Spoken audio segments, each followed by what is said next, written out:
네, 지금부터는 신장식 조국혁신당 수석 최고위원과 정치 현안 또 검찰 개혁 이슈 싹 한번 정리해 보겠습니다. 안녕하십니까? 네, 안녕하세요. 오랜만에 반갑습니다. 뵙겠습니다. 오랜만입니다. 자, 오늘 얘기부터 해볼게요. 네네.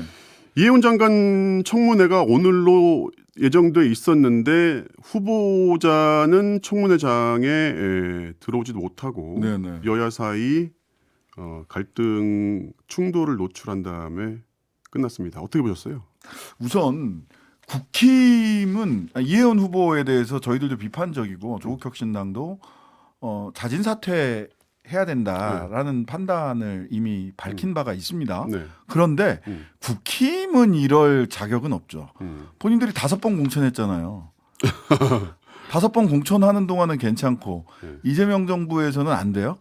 그러니까 오히려 민주당이나 조국혁신당이 이게 뭐 저희들은 이게 좀 적절하지 않다라고 비판하는 거는 자격이 있어요. 비판의 자격이.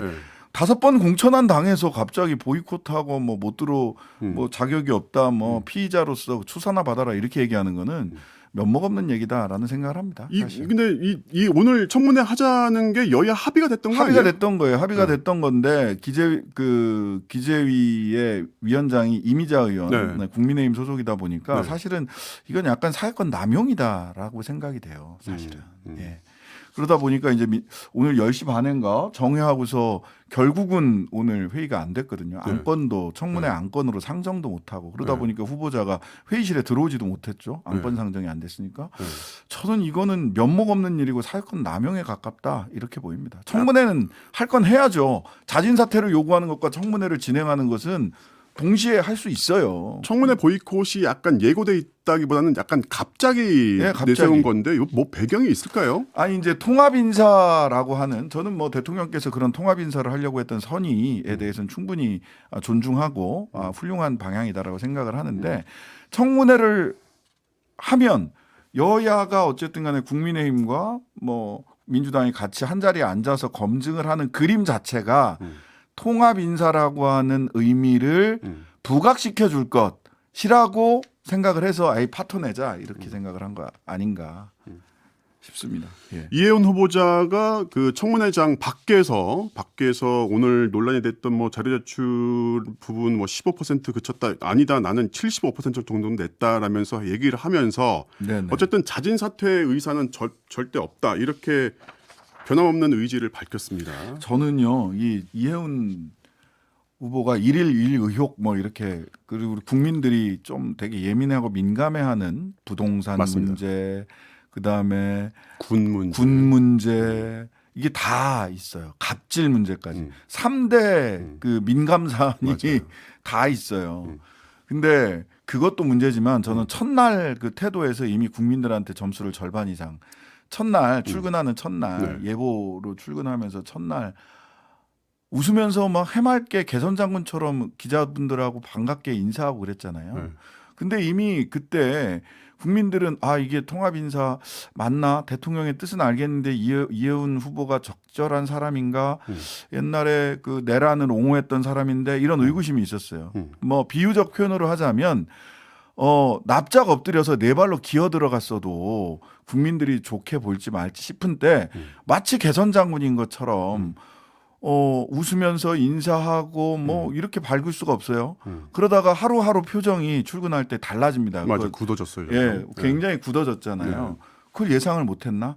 본인의 흠결이 그 정도 있으면 대통령의 인사 철학과 방향에 본인이 적절한가 적절치는 않지만 대통령의 뜻을 잘 살려야 되겠다 싶으면 처음부터 이 비유적 표현입니다. 네 발로 기어 들어갔어야죠. 국민들 앞에 그런 태도 보인 것부터가 저는 첫 단추 잘못 깼다고 생각합니다. 알겠습니다. 지금 뭐 위원님께서 그렇게 말씀하셨지만 당의 입장도 명확하죠. 네네. 대표께서는 내 딸과 똑같은 잣대로 이해운 후보자 아들을 검증해야 된다 이런 언급까지 했어요. 이 부분이 뭐냐면 사실은 그 조민 씨가 이전에도 그 부산대 의대 교수님한테 한 학기에 200만 원씩 장학금을 받았어요. 맞아요. 이거는 뭐 국가 장학금도 아니고 개인 네네. 재산을 가지고 네네. 부모님한테 네네. 물려받은 재산을 가지고 노한중 교수님한테. 근데 갑자기 민정수석 된 이후에 새 학기에 대해서는 뇌물죄 적용을 해서 원래 받아오던 거였는데. 받아오던 거였는데 그 이전 거는 기소도 못했어요. 네. 네.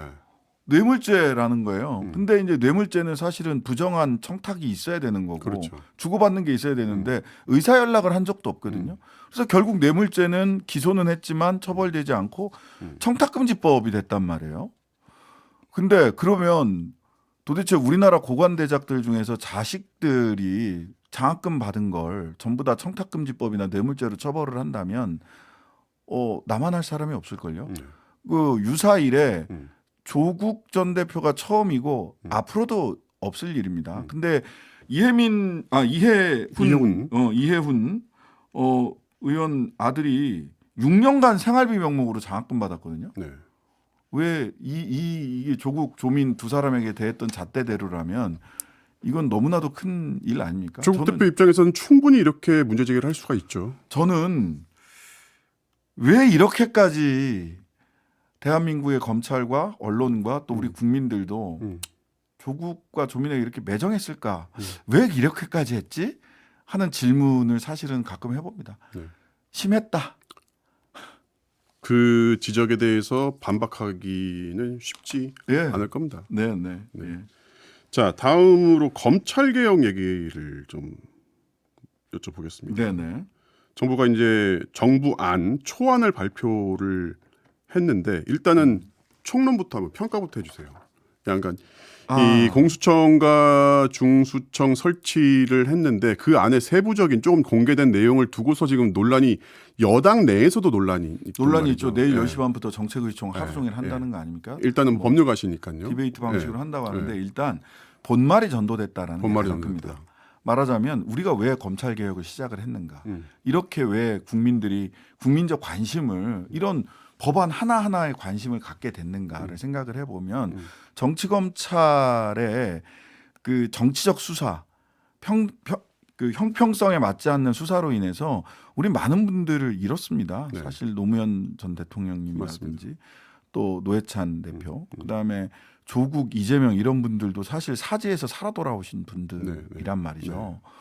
근데 거기에 집중하기보다는 검사들이 다 검찰청을 떠나면 어떡하지? 하는 그 걱정을 앞세우다 보니까 소위 공소청법을 이렇게 쭉 보면 검찰청법 복붙이에요.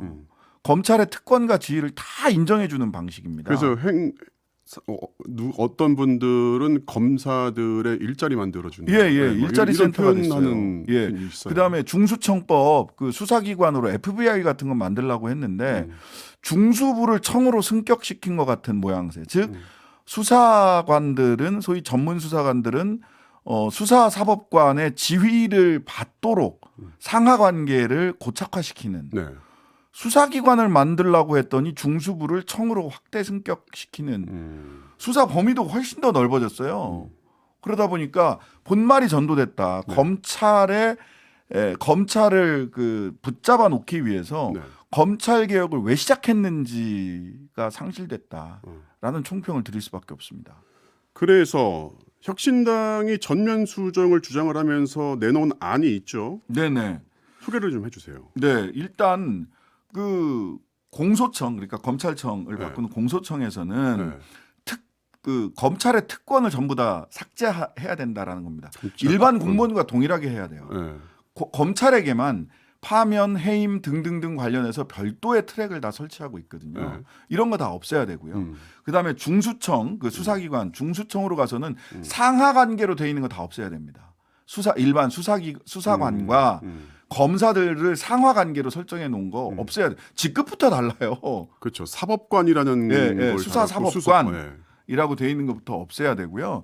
그 다음에 이 중수청의 수사 범위가 너무 넓어요. 9개로 더 늘었어요. 그렇죠. 과거에 비해서. 그렇죠. 그러면 이거를 최소한으로 줄여야 됩니다. 줄여야 되고요. 그 다음에 하나는 더 중요한 부분이 하나가 있는데요. 형사소송법 196조라고 흔히 얘기하는 소위 검사의 수사권을 형사소송법에 규정하고 있거든요. 이거를 동시에 없애야 됩니다. 그런데 이거는 나중에 논의하겠다 이렇게 뒤로 밀어놨거든요.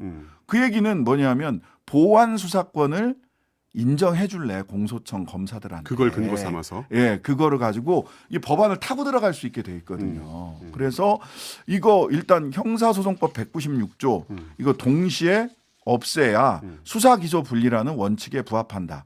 그리고 공소청법은 검찰청 복부수로 안 된다.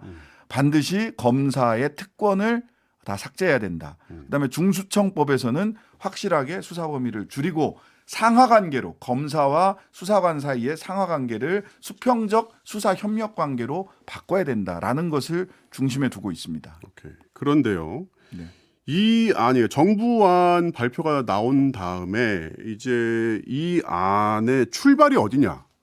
누가 네네. 주도했느냐? 뭐 네네. 이렇게 나오면서 일단은 청와대에 이제 봉욱 민정수석 이름이 나왔어요. 네. 이분이 주도를 했다라는 것이 혁신당 입장에서도 조국 혁신당에서도 저희들이 공개적으로 문제제기를 했죠. 문제 제기를 했고요. 어떤 근거이고 어떤 그 내용입니까? 문서를 보면 그렇죠. 그 자문회의에서 그 검찰개혁 TF 자문회의 쪽에서 이렇게 쭉 판단했던 당시의 상황을 이제 문서화돼 있는 거를 보면 거기에 보면 주 1회 현안 점검 회의를 봉욱 수석이 직접 챙겼다는 거잖아요. 네네. 예, 검찰개혁 TF. 그건 팩트인 것 같아요. 예, 예. 네. 그리고 여기에 대해서 다수 의견도 검찰개혁 TF나 자문회의에서 다수 안이 이 공소청 법안 현재 나와 있는 이거에 반대했음에도 불구하고 밀어붙일 것 같다라는 얘기가 나와 있고요. 이게 이제 구체적으로 현재 확인되는 거고 그리고 과거로 시계를 좀 돌려보면은요. 네. 문무일 검찰총장 시절에 봉욱 검찰차장이 있었고요. 네. 그다음에 검찰개혁 TF 수사기소권 조정기획단의 김웅 네네. 전 검사가 네. 계셨는데 이 세 분이 당시에 청와대 민정수석실에 찾아와서 했던 이야기들이 거의 유사합니다. 유사하다. 이번에 나온 정부안하고. 예, 이번에 나온 정부안하고 거의 유사하고요. 오히려 거기서는 그 뭐 마약청, 중대범죄수사청뿐만 아니라 뭐 마약청, 무슨 청에서 여러 개의 청을 중수부의 각 부서를 청으로 독립시키는 안까지 가지고 왔었다라고 해요. 요거는 이제 당시 민정수석실에 있던 분들에게 제가 확인을 한 건데요. 결국은 이번에는 거기까지는 안 나갔지만은 예. 큰 틀거리는 그랬다. 예, 그때 이것을 논의를 주도했던 분이 봉욱 당시 대검 차장이었고 지금은 민정수석으로서 그와 유사한 안이 나왔기 때문에 네. 봉욱 수석이 이 논의를 주도하지 않았겠느냐라고 저희들은 굉장히 강력하게 추정합니다. 자, 이게 왜 봉욱 그 수석 입장에서는 대검 차장까지 지내신 분이고 그래서 검찰 출신이니까 그렇게 할 수 있다고 하는데 이게 민감한 사안이라고 이제 우리가 좀 다루는 이유가 어쨌든 청와대 이재명 대통령의 핵심 참모란 말이죠. 네네, 자, 민정수석. 그러면은 봉욱 수석의 어떤 안이 네. 그러면 이재명 대통령의 뜻이 반영이 된 것이냐? 이것은 저는- 그러면 그냥 착시인지 아니면 네네. 그냥 아니면 개인의 진짜 뜻이 반영이 된 건지. 저는 그 뜻이 다 반영됐기는 어렵다. 어려웠을 거라고 봅니다. 네. 왜냐하면은 이재명 대통령께서 계속 말씀하셨던 게 이제 제가 보면 크게 보면은 두 가지 정도인데 하나는 수사기소 분리돼야 된다. 네. 정치검찰 없어져야 된다라고 하는 큰 원칙을 이야기를 하셨고 두 번째는 수사기관 간의 상호 견제해야 된다. 그거는 정청래 대표한테도 얼마 전에 출국하시면서 이렇게 얘기했던 게 또 우리 언론에서 또 보도가 맞습니다. 되기도 했잖아요. 예, 예. 그러면 균형을 이것과 상호 견제라고 예, 했죠. 상호 견제, 예. 상호 견제해야 된다. 근데 이 법안이 그 두 가지 원칙에 안 맞아요. 대통령의 뜻 말씀하셨던 그런 두 가지 원칙. 그다음에 하나 더 말씀하신 거는 국민들이 피해를 보면 안 된다. 전체적으로 범죄 대응 역량을 국가의 범죄 대응 역량을 이렇게 유지해야 된다라는 말씀을 하셨거든요. 네. 앞단에 두 개는 더 말씀을 이미 드렸고 범죄 대응 역량을 유지해야 된다라고 했을 때 아까 말씀드렸던 중수청이에요. 검찰과 경찰이 그 수사관이 상하 관계로 있잖아요. 협력 관계가 아니라. 네. 그러면 더군다나 중수청으로 가면요. 경찰들은 중수청장이 될 수도 없어요. 네. 경찰에 계속 남아 있으면 수사 역량이 좋은 사람은 국가수사본부장이나 경찰청장이 될 수 있는데 네. 중수청에 그럼 경찰이 가겠습니까? 안 갑니다. 그러면 오히려 범죄 대응 역량이 축소될 수도 있습니다. 그런 측면에서 보더라도 대통령이 제시한 원칙과는 조금 거리가 있다. 많이 거리가 있다. 따라서 이 부분은 뭐 여당 안에서는 조금 더 조심스러울 수 있어요. 뭐 그럴 때 조국혁신당의 존재의 이유가 있는 겁니다. 집권 야당이라고 저희들이 흔히 저희들을 얘기하거든요. 이재명 대통령 함께 만들었지만 네. 집권 세력 내부에서 레드팀의 역할을 하겠다. 뭐 그래서 저희들이 지금 레드팀 역할을 열심히 하고 있습니다. 대통령이 수요일이죠. 수요일에 기자회견을 하기로 예고가 돼 있는데 네. 이날 어떤 입장을 밝힐지도 좀 지켜봐야 되겠습니다. 네, 자, 네. 다음에 내란 관련 첫 선고죠. 체포반의 네, 네. 선고가 지난주에 있었는데 이것 좀 여쭤볼게요. 네. 저는 개인적으로 음. 이 재판에서 초범이란 단어가 선고문에서 등장할 거라고는 상상을 못했어요. 네, 그러니까요. 그렇죠. 그거 놓고 이제 제가 이제 이건 두 가지 측면을 동시에 평가를 해줘야 되는데요. 긍정적인 측면은 소위 절차적 논란을 깔끔하게 정리했어요. 정리했죠. 예, 이거는 매우 잘했다. 음. 예, 공수처의 수사권이 있냐 없냐, 체포의 적법성 여부 등등등에 대해서 이 부분을 깔끔하게 정리를 해줬다. 라는 점에서 굉장히 잘했다. 근데 초범이라는 이유로 10년 구형을 5년으로 절반 허리를 툭 잘랐는데 3년은 너무 길다. 5년은 너무 짧다. 네.